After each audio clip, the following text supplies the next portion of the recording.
So, our hearts go out to those people that have just spoken to us, and you heard their message. I hope y'all heard their message. Those that left early, but that was damn touching. So, let's help them out. Our first speaker today will be the owner, Mr. Kim Barker of Walnut Creek Farms. Kim Barker was raised on a farm near, I was going to get him so I could say that, Rhinoka, Oklahoma. Damn, good guess.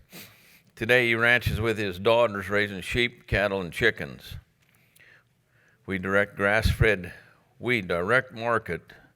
grass-fed beef and lamb and pastured chickens. He'll tell us whatever that is, pastured chickens. We've been using planned grazing since 1990. Now, I don't know what the time is, but Monty said go ahead and take the time for this session, which was allotted. Even though we're half hour late in the start, and we're going to go ahead and let these folks make the presentations. If you got pertinent questions, I guess ask them if you think you can hold them. What would you rather do, Kim? Take questions as they come? I don't care. We got an hour and a half, so we got 30 minutes. So at 11:20, I'm going to give you the high sign, and I haven't wrapped up by 11:30 then, 30 minutes. Set a 30-minute timer, Sherry. Yeah, somebody do that. That's you, Mason. 30-minute timer. 25 minutes. We'll just turn it over and let him get going on it then. You're ready, Mr. Cameraman? We're good? All right. Let her rip, Tater Chip. My brother actually is a professional rodeo clown. He gets paid to act stupid, and I just do it for nothing. All right, am I live? Good to go? Yep. All right. Well, good morning, everybody. Glad y'all are here. Been a pretty tough act to follow here. We're going to do the best we can. So, as he said, we started cell grazing in 1990, and I'll tell you a little bit of history and then get into what we're going to talk about. I just turned 70 last week, and I met Alan Savory in 1988. He came to the Woodward Range Research Station and spoke, and that was kind of a life-changing event for me. And we started, bought his book and read it about 6 times, and I started cell grazing. I didn't know anybody that was cell grazing. So we started, and in 1990, within a year or so, I met a couple other people that were cell grazing, went to the Allen Nations Grazing Conference, and we probably don't have time to tell you my whole story, but I've built a huge network of people through putting on grazing conferences in Oklahoma and bringing speakers in, and I've traveled to Amish country and been to Joel Salatin's in '95 and done 3 overseas trips and spent a month in Kyrgyzstan and Azerbaijan and Ukraine. So I'm pretty well traveled and seen the world and like where I live, but today we're going to talk about bringing home the next generation. So I met Savory in '88, and prior to that time I was a pretty conventional guy. We would rent a little wheat ground and a little farm ground and kind of did what everybody else did. But then we cut our last wheat crop in 1992, and since then everything we've done has been with grass, and that's why I like it. So that's kind of why we changed and do the things we do. Figure out which way to go here. Fukuoka wrote in The One-Star Revolution, the ultimate goal of farming is not the growing of crops, but the cultivation and perfection of human beings.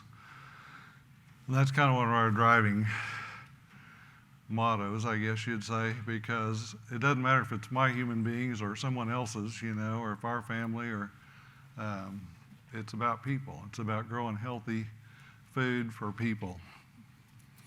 So over the years, we've done a lot of things. Like I said, it all started with grass. So when my 2 older girls were in high school, we started raising some chicks because I'd been to Salatin's and saw how they did it. So we had the movable crates and everything. So we did that, and I've built 2 of these heavier ones. This has turkeys in it at the moment. I think we only did turkeys a year or 2. they were just too long-term and too slow growing, and we could do better turning chickens over faster. So I built these thinking I could move them with a four-wheeler, and they're too heavy, so we have to move them with a pickup, but they work good. We put 200 chickens in this and raise them and move them every day. And we do about 600 to 800 chickens in 4 batches every year. And we used to sell a lot of eggs. This is a trailer that I got rear-ended by a semi, so I turned it into an egg mobile. And we used to sell a lot of eggs, and there got to be too many people selling eggs for $2 a dozen, so I wasn't even going to try to compete with that, so we quit that. Just raise them for ourselves now. We've got hair sheep, about 150 ewes. That's been a really good thing the last few years. The sheep price has been holding good for a long time. There was a time some chefs came to us and wanted to know if we could raise Mangalitsa hogs, and so we got some and did that for a while. And yeah, those high-end chefs are real faddish, you know, whatever's hot in New York City, that's what they want. So that worked really good for a couple of years, and then it wasn't so good, so they went away. And my daughter got some honeybees for a while until she got some up into her mask and was covered in bites. And so my other daughter, I got to tell this story. My other daughter was going to help her out, so apparently meat tenderizer is good for bee stings. So the only meat tenderizer they could find had garlic in it. So I thought we were having a barbecue. I mean, she smelled good. And then I've grown fodder indoors. We played with that a little bit. That worked pretty good when we were raising the hens in the wintertime, because where we're at in northwest Oklahoma, there's not any cool season grasses. So this was the only green thing we had most of the time. And it worked good for the pigs because they'd eat that whole thing. The chickens would leave that root mass, and it looked like a piece of carpet laying out there, and they wouldn't eat that, but the pigs would eat the whole thing. So we played with that for a while. But it still comes back to grass. And this is me. I'm just, I gave a talk in October, and I wanted to get some pictures of some high density grazing. So I went out and fenced off a 100 by 100 foot area, which is about a quarter of an acre. And we put about 80 pairs on there for 1 hour. And then this is what it looked like. And we don't graze that high density all the time, but when we have time, we like to do that. So it's kind of a hit and miss thing. Most of the time, we're doing a lot of strip grazing, moving cattle every day, or at least every other day. But we like to play with ultra high density grazing. That was about 400,000 pounds per acre density. And then we've been playing with making biochar. And we've been composting our feathers and guts and stuff from the chicken processing for a long time. But this spring, or this fall, I built a Johnson Sioux bioreactor to try that and see how that worked. So we'll try anything once. My guard dogs got into this before I put chicken wire in it, started dragging out the goodies. So I had to beef it up so it's not as pretty as it's supposed to be. So, and then we do field days, and we do schools, or whatever anybody wants to do, we'll do. I'll mention a little more about that in a minute. These are my 2 daughters that are there on the farm. Julie's here with us today in the bright pink cap, so you can't miss her. And Lacey's the other one. She's the one I'm going to talk about the most. And then my wife, Noreen. And I see certain things as signs of health, you know, and I like to see healthy grasslands. I like to see lots of diversity, you know, lots of plants that my neighbors would probably spray and kill. Well, I like to see those because that's just health to me. So we did a field day one time with an organic farmer down by Cordell, Oklahoma, named Charles Horn. And someone asked him, what's the first thing you got to do to be certified organic? And he thought for quite a while before he answered. And he said, you got to learn where you live. And my great-grandfather homesteaded about 2 miles from where we live in 1893, and we've been there ever since. And I've been there 70 years, and I'm still learning where I live. still working at it. My daughters are, that's the journey they're on, learning where we live. So I thought that was one of the most profound answers he could have given to that question. But so if you want your kids to come home, there's got to be something of value for them to come home to. I mean, there's got to be something they like enough to come home. And I think this is Julie's toes here in this picture, laying out by the pond with the bonfire in the evening. And, you know, to me, that's just another picture of health. But you've got to have something, they've got to have a reason to come home. If you're stirring up dust all the time and spraying chemicals all the time, they may not want to come home. So you've got to create a space they want to come back to. And you've got to allow them space to express their values and their own creativity. And their values may be a lot different than yours. You know, my kids, my generation was not real aware of health when we were growing up. Nobody talked about it. Nobody talked about the environment. You know, nobody talked about any of those things. And now, this generation, they're really, really important. And where I live in northwest Oklahoma, there's some of the small towns around, there's some of the tribes have people there and presence there, and slightly. But I grew up in a pretty white community. And my kids went off to college, and they are way more aware of all the racial things that are going on in the world than I am. And they care a lot about that sort of thing. And their values are just different than mine in a lot of ways. And that's a good thing. I'm learning a lot from that. And but we have to allow space for that. We have to allow space for creativity. My daughter Julie here took almost all these pictures. She's a photographer, and she sees things I don't see. One time we were at a field day, and there's lots of pickups around, and she's laying on the ground taking a picture of a pickup bumper. And I said, "What are you doing?" And she said, "Well, get down here." And there was all these wildflowers reflected in this pickup bumper. I never would have saw that, you know. So you got to allow room for this creativity, because it's out there. Uh-oh. Now what do we do? Start over here. Do what? Resume slideshow. You're down about 2 inches. Oh, okay. I don't know if that's where I want to be or not. Okay. So if the kids are going to come back, you know, you got to think about how's everybody going to be paid. Because if you're on a place, you know, that's barely getting by with one family, and now you got 2 or 3 or however many are coming back, how are you going to do that? How's everybody going to be paid? And I had a stroke in February of 10, and my daughter Julie came back, and I wasn't ready. I'd inherited my grandmother's house. We had a place for her to live, but there's no stretch in any way that I was ready for a kid to come home. You know, I hadn't planned for that, hadn't thought about that, hadn't created a way for her to make any money. I just hadn't given that any thought at all, but she wanted to come home and help.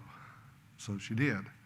And they worked and got jobs, and she's works now for the county commissioner 4 days a week, 10 hours a day, and works on the farm when she can, and does all her creative stuff too. So, but I wasn't ready for that. I hadn't really thought about that. I hadn't made a space for that. So how's everybody going to be paid? You need to think about that, and you need to listen to the kids, because they've got ideas. They know what they want to do. You know, they will surprise you. So the older generation needs to learn to teach and to share. And some of us aren't very good teachers. You know, you just tell them to go do the work, and you don't take time to teach. And the younger generation needs to be pushy and ask lots of questions. Lacey graduated from college in 2013, I believe, and worked at a high-end restaurant. They wanted to train some people, so she stayed another year, and then she came home. And she asked tons of questions. She wanted to be there. She had a good business head on her shoulders. And That's why the title of my talk is Why Do You Do That? Because I heard that a lot. It was, why do you do that? Why do you do that? Why do you do that? You know, it comes in different forms.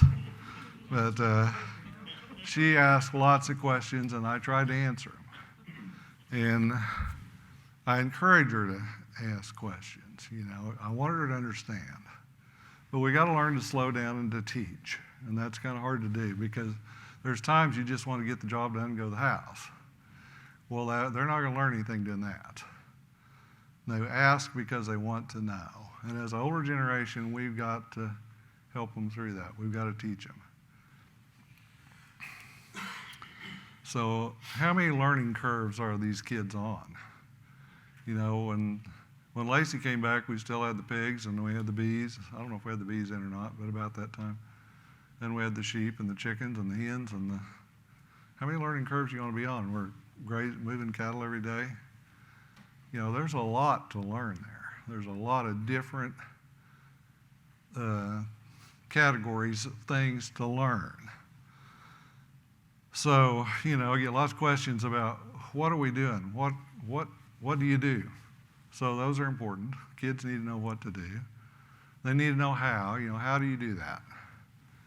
But the most important thing is why. Why do you do that? And not only that, there were times I would go make a decision and do something, and Lacey would chew me out and tell me, why did you do that? She wanted to know why, but more importantly, she wanted to know, how did you make that decision? You know, what went into that thought process for you to do that? She wanted to know not just why, but what factors, what was I considering? She wants to know how to make the right decisions. And all that's important. And if you think that's easy to teach or easy to wrap your head around, it's a good thing she's persistent because it's pretty easy for me to forget that I'm supposed to be teaching. In about 2011, I leased a 4,000-acre ranch about 25 miles from the house. And I don't remember what year, probably 5 years later, 6 years later, Lacey told me, you need to get rid of that ranch. And she said, you're wasting all your time driving up and down the road. You need to be teaching me. And I said, you're right. So I found a young man that was looking for a place and got them hooked up to the landlord and helped two young people out at the same time there. But if she hadn't told me that we need to get rid of that ranch so I could spend more time teaching her, well, it probably wouldn't have happened. We'd probably still be working 20 hours a day. But it was a really good move in every way because we could focus more on stuff closer to home and she could have a lot more learning opportunities. The why is the most important. I've got this picture up here to illustrate this because we've got two places on our place where in early October there will be from hundreds to thousands of monarch butterflies, and I really want them to come back. I mean, to me that's a huge indicator of health. If the monarchs are still coming back, that's a really good sign, and that's one of our whys. You know, we want everything to be healthy enough that the monarchs can come back. So the next generation to get Lacey kind of set up, when she came back, my mom had Alzheimer's really bad and was living alone, and she came home and lived with her voluntarily. I didn't ask her to. That's what she wanted to do. And we paid her to help take care of her, and that was part of her income. And then in 2011 through 13, we were extremely dry, driest we've ever been in my life. I thought we were drought-proof with our grazing management and things, but I found out we weren't. So I'd sold a lot of cows. And then it started raining, and the cow prices were so high, I wasn't buying cows. You know, I'm not borrowing money to buy $4,000 cows. So we had all this space, and so we leased 135 cows to get Lacey in the cow business with no debt. So our agreement was the cattle owner got 35%, and then Lacey and I split the rest. me for the land cost, and then her for labor, and then we split the bills. So she had pretty good income without any debt. And then we increased our grazing intensity because we had all this young energy around here. I'd had that stroke, and I still, in 2014, if I tripped, I fell down. I still do sometimes because I can't move my feet fast enough to catch myself. So cattle weren't being moved as intensely as they had been. So we increased our intensity to make room for more cows, and also to create learning opportunities for her to see what happens, if you do grazing at different densities and things. And so we created some cash flow for her. Then we bought some heifers and bred them and sold about half debt-free. So that created more cows for her debt-free. And then she sells 5-year-old cows, so she doesn't take any depreciation. John knows what I'm talking about.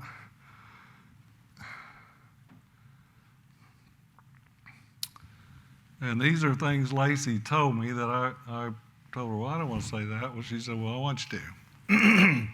I had her read my draft, and I said, what am I leaving out? She said, I want you to say these things.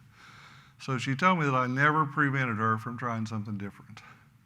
If she read something or figured out a different way and she wanted to try it, I never told her no. I said, go for it.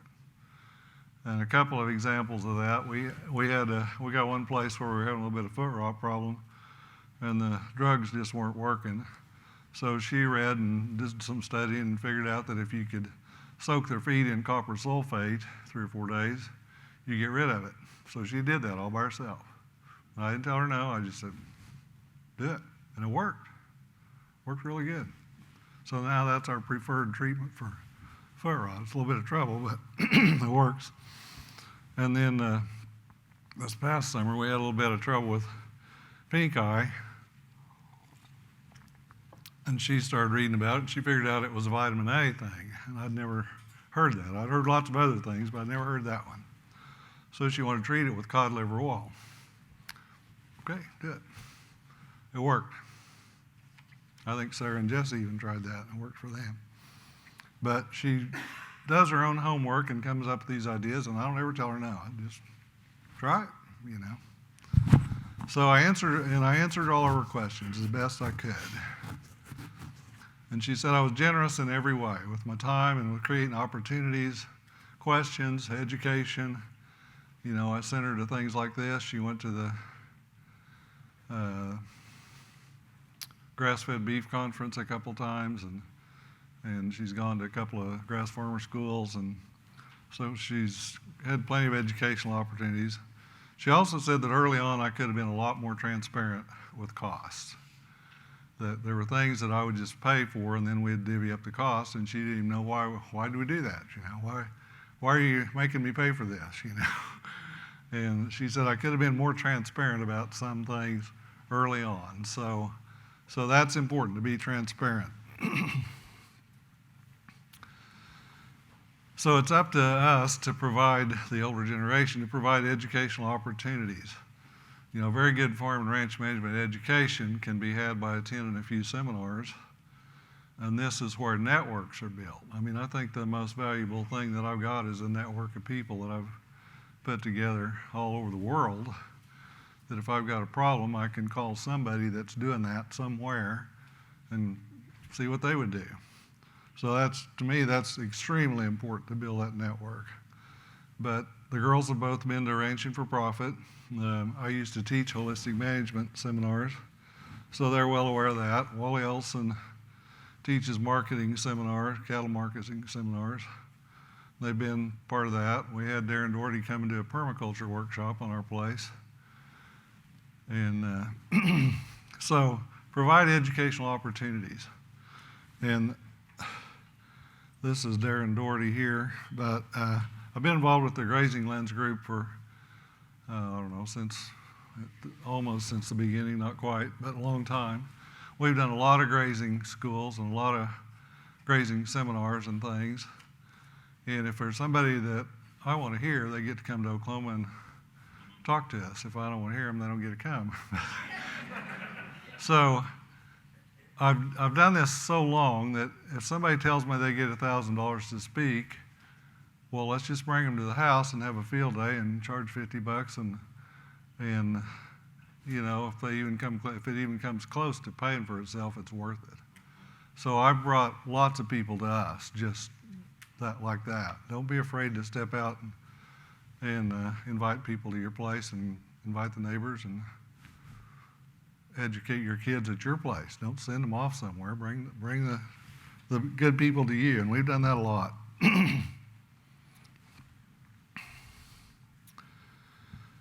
So a couple of years ago, I realized that Lacey knows about 1,000 times more than I knew when I met Alan Savory when I was 37 years old. She was 28. I figured she probably knows 1,000 times more than I did then. And I believe that, and Julie does too. She may not think so, but she does, because I didn't know nothing. You know, I didn't know anything about ecology or grazing or health or planning for a profit. I didn't know anything about any of that stuff. So they know a lot more than I do. And about the time us old folks figure things out, we run out of energy. You know, there's a lot of things that I would love to be doing right now that I just not going to do, can't do it.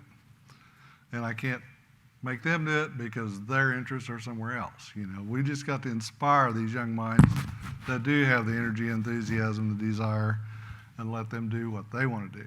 But create that space and that place to do those things. So today, the lease cows are gone. They've been gone for several years. But the lease cows and the selling the bred heifers allowed Lacey to accumulate some cows and some cash. And in, I can't remember what year, 3 or 4 years ago, I'd had my dad's aunt's place leased for about 40 years. She was 99 years old, and she passed away. And her daughter, she'd already deeded land to her daughter, and I didn't know it. But the one daughter wanted to sell her place right now. 5 minutes? I'm just getting started. And anyway, she wanted to sell it right now. And Lacey bought it because she had the cash and she had some debt-free cows. So the house is now an Airbnb, and she's still selling 5-year-old cows. And we aim for a 4 to 5 weight calf in the spring, which is the highest time to sell a calf. And this is a picture of the house. There's a state park near us. The Old Sarah has a lot of traffic. It's 6 or 8 miles away, but this house is busy about 20 nights a month at about $100 a night. I mean, this house is going to make the land payment. I would have never thought of that. And so eventually you get to the point you can take turns being the boss. Life's good. Everybody can relax.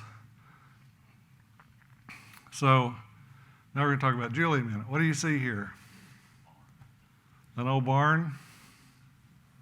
Or do you see a golden opportunity?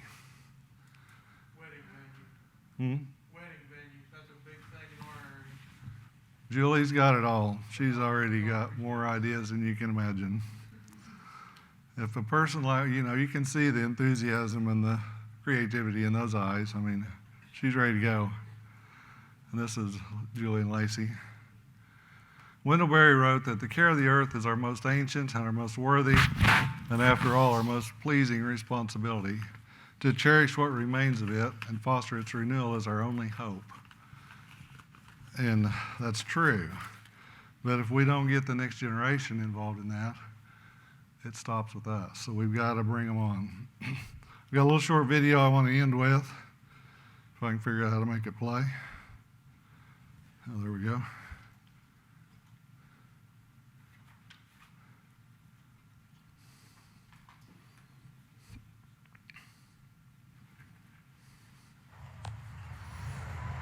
This is a murmuration of starlings, gnats and fish, and I don't really want the volume on that. I'm going to have to turn it off.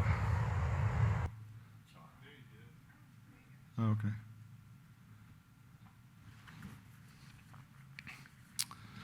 But as starlings, this is called a murmuration. And this is what we're attempting to manage. You know, in the soil, in the air, our bodies, plants, animals, and the places they all come together. nature is full of things like this, and that's what we're trying to manage. So which bird's in charge?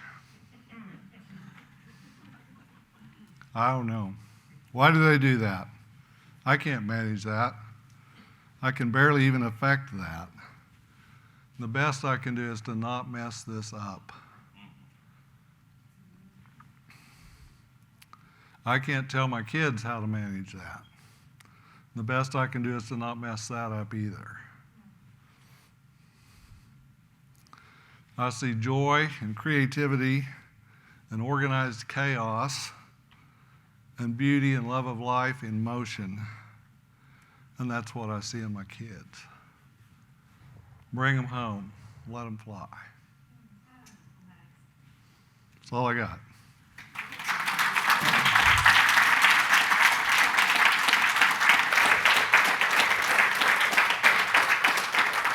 Tim, one quick question. Yes, sir. There's my phone number and email.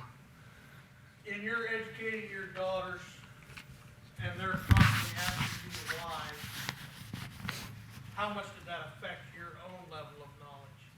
A lot. A lot, because I knew we had good reasons for doing some of this stuff. I just forgot what they were. I had to think about, okay, well, now why do we do that? And we changed some things too, because I didn't have a good reason. Probably had done for 15 or 20 years. Yeah, That had become the paradigm had shifted. yeah, yeah. Well, thank Kim for his presentation. I know it's you prepared for 20 minutes and it's an hour's worth, and we're on the time frame, but he'll be around, I'm sure, to answer questions. There's his email address and phone number. The thing I like about this conference versus a lot, and I go to a lot of them, it seems like, but we don't set a political agenda. We don't hammer out policy. We come here to learn, and the sessions are great. They're filming every one of them, so the ones you don't, you have a hard time making a decision which to go to, but remember, you'll get them all. And